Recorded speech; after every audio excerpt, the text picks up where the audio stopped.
تو یہ وہ مائنڈ سیٹ ہے جو اپنے پاور ایجنڈاز کے لیے چھوٹے بچوں کو بہت بچپن سے گروم کرتے ہیں، موت کو زندگی سے زیادہ گلوریفائی کرتے ہیں۔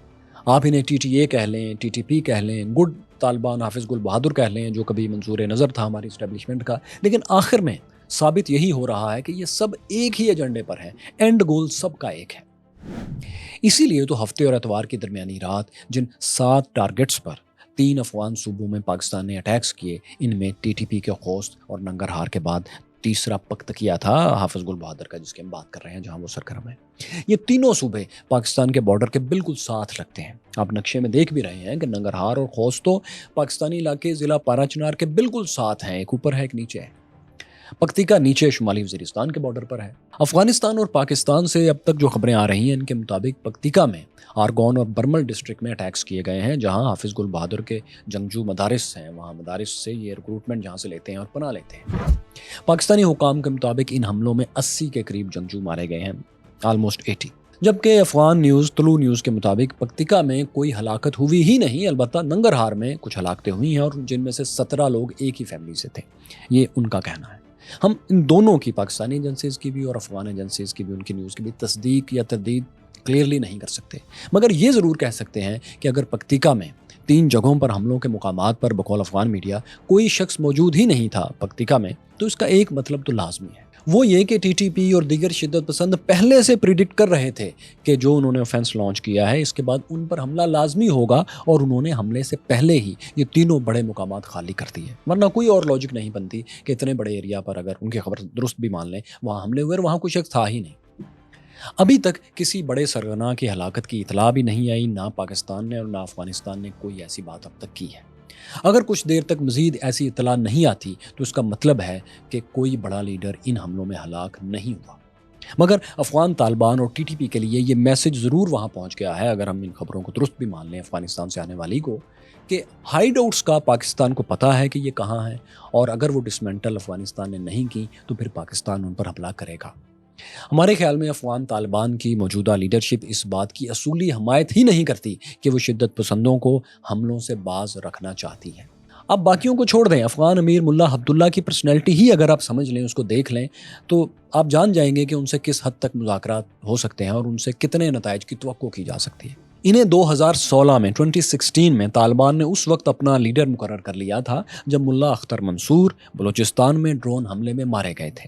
وہ نوشکی اور دالبدین کے درمیان ایران سے آتے ہوئے کوئٹہ تفتان روڈ پر کار میں جا رہے تھے، تب انہیں امریکی ڈرون نے نشانہ بنایا تھا۔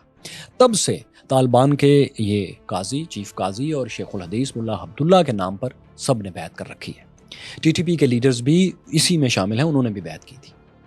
اس وقت افغان طالبان امریکہ کے خلاف ایک گوریلا جنگ لڑ رہے تھے، ایک خاص جماعت کے خاص مائنڈ سیٹ کے طور پر یہ سربراہ انہیں سوٹ بھی کر گئے تھے، اس وقت یہی ضرورت تھی ان کی۔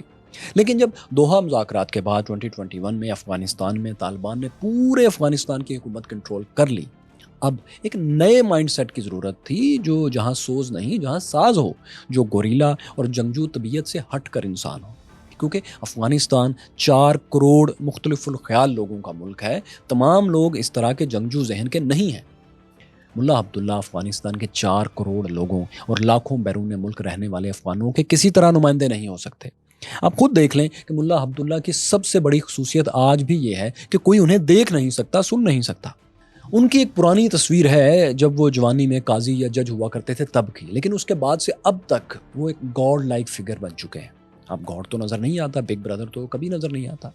آپ اس پردہ داری کو ان کی سادگی یا سیکیورٹی ریزن مت صرف سمجھیں، ہاں یہ بھی ہے، لیکن صرف یہ وجہ نہیں ہے، کیونکہ یہ ایک سوچا سمجھا اقدام ہوتا ہے جس سے ایک شخص کو لارجر دین لائف بنانا مقصود ہوتا ہے، بنایا جاتا ہے، کیونکہ جو ہر کس و ناقص کی دسترس میں آ گیا، سمجھ میں آ گیا، وہ پھر خدا کیوں کر ہوا۔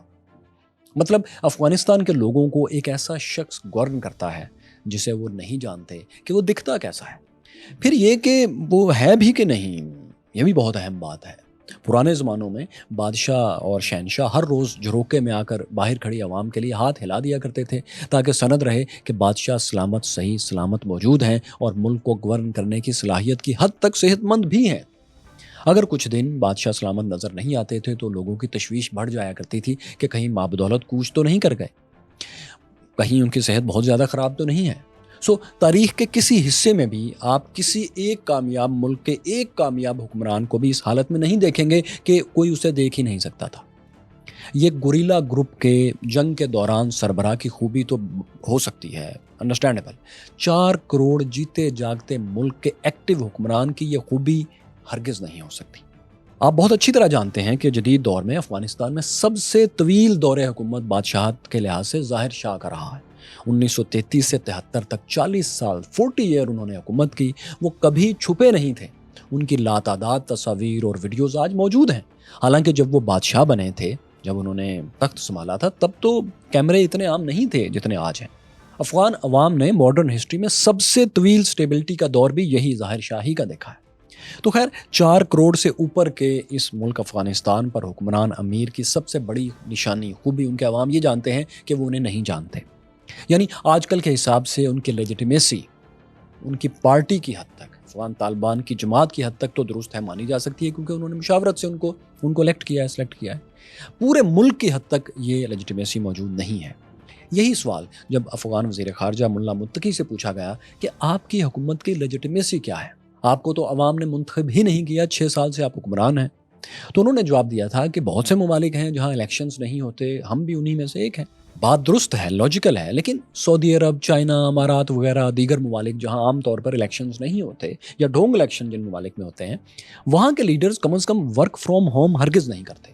وہ اپنے ملک میں پھرتے ہیں، دنیا میں پھرتے ہیں، اگر دنیا میں اجازت نہیں اپنے ملک میں پھرتے ہیں، اپنے فیصلوں کے لیے پھرتے ہیں، اپنے ملک کی مالی اور سیاسی پوزیشنز کو نظر میں رکھتے ہیں، اپنی عوام سے خطاب کرتے ہیں، ان کے کنسرنز دیکھتے ہیں اور اپنے فیصلے معاشی اور سماجی خوشحالی پر لیتے ہیں، جو کہ غلط بھی ہو سکتے ہیں، لیکن ان کی بنیاد ان کی عوام اور اکانومی ہوتی ہے۔ فتووں کی پرانی کتابیں ان کی بنیاد نہیں ہوتی۔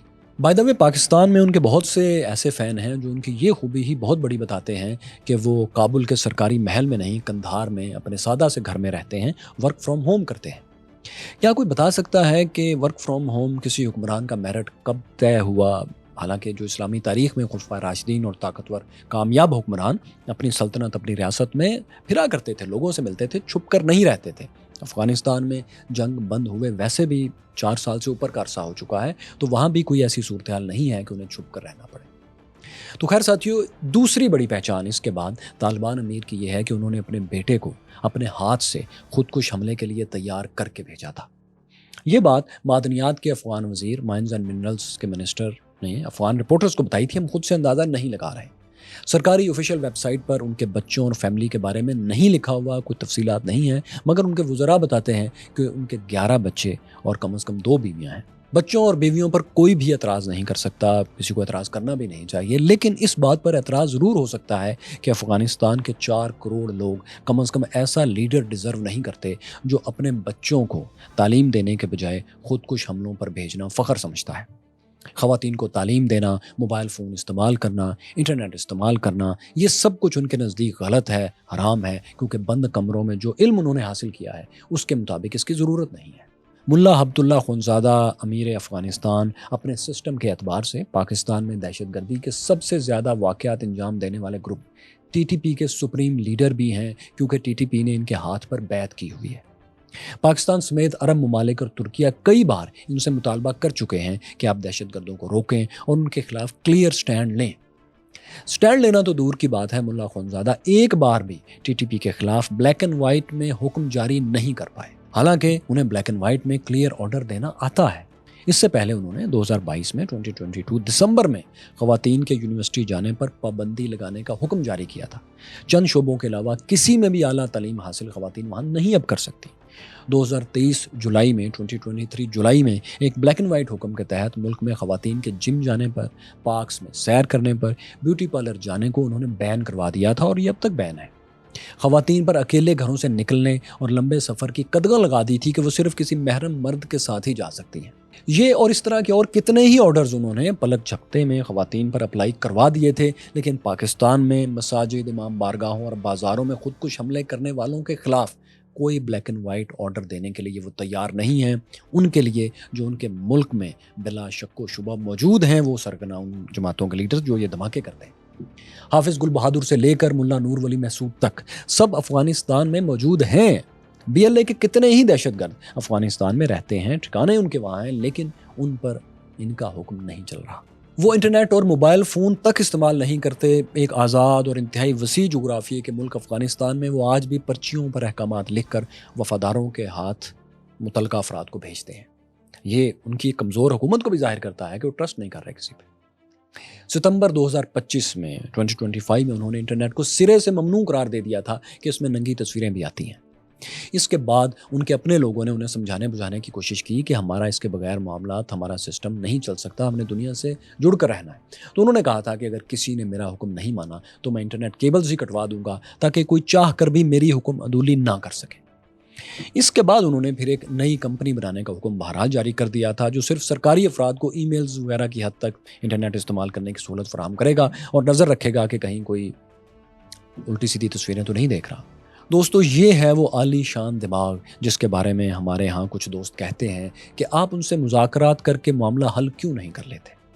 اس بات سے کوئی انکار نہیں کہ مذاکرات ہی جنگ کے بعد بھی آخری حل ہی ہوتے ہیں، لیکن جنگ کی طرح مذاکرات کے لیے بھی دوسرا فریق تو سامنے ہونا چاہیے۔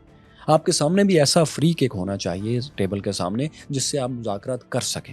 اگر سامنے کا فریق آپ کی امام بارگاہوں اور بازاروں پر سمر آفنس لانچ کر چکا ہو اور مطالبہ اس کا یہ ہو کہ ہمارے سسٹم کا کچھ حصہ اپنے ملک کے کچھ حصے پر بھی اپلائی کر دو، اس کے بعد پھر مذاکرات آگے بڑھ سکتے ہیں، ہم امام بارگاہوں اور مساجد اور بازاروں میں لوگوں کو مارنا بند کر دیں گے، تو مذاکرات پھر آپ کس بات پر کریں گے؟ اس کے باوجود آپ جانتے ہیں کہ پاکستان نے اگست 2021 میں اس وقت مذاکرات شروع کیے جب ابھی افغان طالبان حکومت بن ہی رہی تھی۔ شاہ محمود قریشی وزیر خارجہ تب افغانستان گئے تھے، ملا متقی سے ملے تھے۔ اس کے بعد 2022 میں افغان طالبان حکومت کی ثالثی میں پھر TTP سے، تحریک طالبان پاکستان سے مذاکرات ہوئے تھے کہ وہ ہتھیار چھوڑیں اور پاکستانی سسٹم کے اندر آ جائیں، مگر انہوں نے پاکستانی مذاکرات کرنے کے عمل کو کمزوری سمجھا اور اس دوران تیاری کرتے رہے۔ ستمبر میں اسی سال انہوں نے پھر سے حملے شروع کر دیے کیونکہ ان کی رٹ قائم کرنے کی ڈیمانڈ پاکستان نہیں مان رہا تھا، جو کہ ظاہر ہے نہیں مان سکتا۔ اس کے بعد بھی مسلسل مذاکرات ہوتے رہے، کبھی قطر، کبھی ترکی، کبھی سعودی عرب اور کبھی ایران اور چائنا کے تعاون سے ہوتے رہے۔ آخری مرتبہ اکتوبر 2025 میں 2025 میں مذاکرات ہوئے تھے۔ آپ کو پتہ ہے ایک جھڑپ کے بعد ہوئے تھے۔ دوحہ اور استنبول نے گارنٹیز دینے کی پوری کوشش کی تھی، افغانستان کو قائل کرنے کی کوشش کی تھی، مگر افغان طالبان نے صاف انکار کر دیا تھا کہ وہ اپنے ہاں موجود دہشت گردوں کو پکڑنے یا پاکستان کے حوالے کرنے یا ڈسمینٹل کرنے میں پورا تعاون کریں گے۔ وہ لکھ کر دینے پر تیار نہیں ہوئے تھے، بلکہ انہوں نے توپوں پر بیٹھ کر تصاویر پبلک کرنا شروع کر دی تھی کہ ہم تو صدیوں سے لڑتے آئے ہیں، آئندہ بھی لڑنے کے لیے تیار ہیں، ہمارے پاس گھڑی ہے، وقت ہے، آپ کے پاس کیا ہے؟ ان مذاکرات یہ جو ہوئے تھے، ان کا کانٹیکسٹ اور ریفرنس آپ اس ویڈیو میں زیادہ تفصیل سے دیکھ سکتے ہیں کہ وہ سب کیا باتیں ہوئی تھیں اور کیوں ناکام ہوئے تھے۔ اس لاجیکل اور وائز بات سے کسی کو انکار نہیں کہ ہر مسئلہ آخر کار ٹیبل پر ہی آتا ہے، لیکن ٹیبل پر تب آئے گا نا جب دونوں فریق ٹیبل پر مسئلہ حل کرنے کی چاہ اور صلاحیت دونوں رکھتے ہیں، اور جب ایک فریق توپوں پر ون ویلنگ کر کے دکھا رہا ہو تو دوسرا فریق کس سے مذاکرات کرے گا؟ تو کیورس فیلو ذرا حقیقت کو بھی سامنے رکھیں کہ جہاں ہم حکومت اور اسٹیبلشمنٹ کی حقیقی غلطیاں بتاتے رہتے ہیں اور آئندہ بھی بتاتے رہیں گے، وہیں یہ بھی نہیں بھولنا چاہیے کہ جن افغان طالبان سے مذاکرات کے ذریعے ہم مسئلہ حل کرنا چاہ رہے ہیں، وہ تو اس مسئلے کو مسئلہ سمجھتے ہی نہیں، اور جتنا سمجھتے ہیں اس پر عمل کروانے کی صلاحیت ہی نہیں رکھتے۔ لہٰذا پاکستان کے پاس اس کے علاوہ کوئی آپشن نہیں کہ پاکستان پہلے اپنی پوزیشن آف اسٹرینتھ ثابت کرے، اس کے بعد پھر مذاکرات کرے گا تو ان مذاکرات کی کوئی وقت ہوگی، کوئی اس کو سنجیدہ لے گا، ورنہ 2023، 22 اور 25 کی طرح اس کو پاکستان کی کمزوری ہی سمجھا جائے گا اور امام بارگاہوں، مساجد اور بازاروں میں حملے ہوتے رہیں گے۔ آپ دیکھیے کہ پاکستان چائنا اور ترکیہ کے ذریعے کئی مرتبہ افغان طالبان رجیم سے یہ مطالبہ کر چکا ہے کہ ٹھیک ہے آپ کی صلاحیت کم ہے، لیکن پھر بھی آپ اپنی صلاحیت کی حد تک TTP سمیت TTP کے جو وہاں کیمپس ہیں ان کے خلاف اور باقی جو دہشت گرد گروپس ہیں ان کے خلاف کم از کم ویریفائیبل ایکشنز تو لیں جن کی تصدیق کی جا سکے۔ اس کا مطلب صرف بیانات نہیں ہے کہ آپ بیانات دے دیں کہ ہم اس حملے کے خلاف ہیں، بلکہ یہ ہے کہ شواہد بھی وہ دکھائیں جس کو کوئی تیسرا فریق آ کر چیک کر سکے، ایک مشترکہ باڈی جس پر دونوں ایگری ہوں وہ آ کر چیک کر سکے کہ کم از کم افغان طالبان کی نیت بالکل درست ہے۔ صرف یہ کہنا کہ ہم کسی کو بیرون ملک جا کر حملوں کی اجازت نہیں دیں گے کافی نہیں، کیونکہ افغان طالبان لیڈرشپ کے ان انڈائریکٹ بیانات کے بعد اگر TTP سربراہ نور ولی مسعود بھی وہیں موجود ہوں، دہشت گرد اسلام آباد میں امام بارگاہوں پر حملے کر کے ذمہ داریاں قبول کر رہے ہوں، تو لیڈرشپ کی باتوں کا تقدس کچھ بھی نہیں رہتا۔ افغانستان کے چاروں ہمسایوں کا، چائنا، تاجکستان، ایران اور پاکستان کا مطالبہ ہے کہ وہ صرف 3 اقدامات کرے تو سب کا فائدہ ہوگا۔ اگر افغانستان پیس پارٹنر بنتا ہے، ایکٹیولی پاکستان چائنا کی مدد کرتا ہے افغانستان، تو کیا کچھ نہیں ہو سکتا اسی ملک کے لیے۔ سی پیک کابل تک جائے گا، تائپی گیس پائپ لائن بنے گی جو کہ تاجکستان سے ہوتی ہوئی افغانستان کے راستے پاکستان آئے گی، جہاں سے امید ہے کبھی بھارت تک بھی جائے گی، انڈیا تک بھی جائے گی، اور اس کے بعد کاسکا 1000 بجلی منصوبہ بھی بنے گا۔ پشاور سے کابل اور وہاں سے سینٹرل ایشیا تک ریلوے کوریڈور بھی بنے گا، جس کا ابتدائی کام چائنا میں ہو بھی چکا ہے۔ تو افغانستان اپنی معدنیات بہت سستے داموں پر، بہت اچھے ریٹس پر پروسیس بھی کروا سکتا ہے اور ایکسپورٹ بھی زیادہ کر سکتا ہے، جو کہ اس کی بہت بڑی اکانومی کا حصہ ہے۔ اس سے افغانستان، پاکستان، چائنا اور پورا سینٹرل ایشیا اور ساؤتھ ایشیا بھرپور فائدہ اٹھائے گا اگر یہ ریجن پیسفل ہوگا سینٹر سے۔ یہی سب اچیو کرنے کے لیے جو دوسرا مطالبہ پاکستان دیگر ممالک کی ثالثی میں افغانستان سے کر رہا ہے، وہ یہ ہے کہ افغان طالبان ان دہشت گردوں کو جو پاکستان میں دہشت گردی کے واقعات کی ذمہ داری قبول کر چکے ہیں، انہیں گرفتار کرے اور پاکستان کے حوالے کرے۔ اگر یہ نہیں کر سکتا تو پھر ان کے نیٹ ورکس کو ڈسمینٹل کرنے میں تعاون کرے، یعنی پاکستان خود یہ ایکشنز لے گا، افغانستان صرف تعاون کرے۔ آخر یہ کرنے میں افغانستان کا کیا نقصان ہے؟ دوسرا اقدام یہ کہ جہاں ان گروپس کے ٹریننگ سینٹرز ہیں افغانستان والی سائٹ پر، جنہیں سیٹلائٹ اور ڈرون سے پاکستان روز دیکھتا اور دکھاتا ہے، وہاں چھاپے مارے جائیں، وہاں ٹریننگ کا سلسلہ بند کروایا جائے، انہیں ریلوکیٹ نہ کیا جائے۔ یہاں سے منتقل کر کے افغان گورنمنٹ یہ کرتی ہے کہ انہیں کسی اور جگہ بھیج دیتی ہے، یہ نہ کرے بلکہ انہیں ختم کرے اور ری گروپنگ سے روکنے کی گارنٹی لے، ان کی فنڈنگ بند کرے، ان کی موومنٹس اور اسلحہ بنانے کا جو پورا سسٹم ہے وہاں اس کو ختم کیا جائے۔ اگر پاکستان اور چائنا کی نشاندہی پر افغان طالبان ایک جگہ سے دہشت گردوں کو کسی دوسری جگہ منتقل کروا بھی دیتے ہیں اور ایک دو ہفتے بعد ان کی پرانی جگہ سیٹلائٹ امیجز میں خالی نظر آ بھی جاتی ہے، تو اس کا فائدہ کیا ہوا؟ کیونکہ ان کی بارودی مشینری تو اسی طرح کام کرتی رہے گی، یہاں نہ صحیح کسی اور لوکیشن پر صحیح۔ یہ وہ مطالبہ ہے جو پاکستان کر رہا ہے، اس پر عمل کیا جائے۔ اس کے بعد تیسرا اقدام جس کا افغانستان سے کہا جاتا ہے وہ یہ ہے کہ وہ سارے پروسیس کی نگرانی خود تو کرے ہی، لیکن کسی تیسرے ملک یا باڈی کو بھی آزادانہ نگرانی کا تصدیق کا حق دے، تاکہ سچویشن کو ویریفائی کیا جا سکے، تاکہ دونوں ملک اگر مستقبل میں ایک دوسرے پر الزام لگائیں تو اس الزام کو چیک کیا جا سکے کہ کون صحیح اور کون غلط کہہ رہا ہے۔ افسوس کی بات یہ ہے کہ افغان طالبان حکومت کبھی اس کی اجازت دینے پر تیار نہیں ہوئی، کیونکہ اس طرح ان کا لانگ آرم ٹی ٹی پی، تحریک طالبان پاکستان اور دیگر کمزور ہو جائیں گے۔ ان کی زور زبردستی کے رجیم کو کسی بھی وقت اگر کوئی کائنیٹک خطرہ پیش آیا، ان کے اندر جنگ چھڑ گئی، تو ان کی دانست میں یہی ٹی ٹی پی اور حافظ گل بہادر گروپ وغیرہ ان کی مدد کو آئیں گے، اور کون آئے گا؟ یہیں سے انہیں خودکش جنگجو ملتے ہیں، یہیں سے ان کو خودکش بمبار ملتے ہیں، وہ انہیں ڈسمینٹل کرنے میں بالکل بھی سنجیدگی ظاہر نہیں کرتے، اور کیوں کریں گے؟ دوستو، پاکستان کی مغربی سرحد کا ویسٹرن بارڈر کا اس انداز میں غیر محفوظ ہونا کوئی شارٹ ٹرم یا ابھی کا فوری معاملہ نہیں ہے۔ ہم اپنی ان تمام ویڈیوز میں پوری تاریخ بتا چکے ہیں اس خطے کی کہ پچھلے 4000 سال سے مسلسل یہ بارڈر حملہ آوروں کا راستہ رہا ہے۔ کبھی اسی راستے سے اسکندر اعظم آیا کرتا تھا، پھر سلطان محمود غزنوی آیا، پھر نادر شاہ آ کر لوٹ مار کر کے چلا جاتا تھا، پھر احمد شاہ ابدالی نے یہی طور اپنائے رکھا، اور آج ٹی ٹی پی، داعش، گل بہادر وغیرہ یہی کر رہے ہیں۔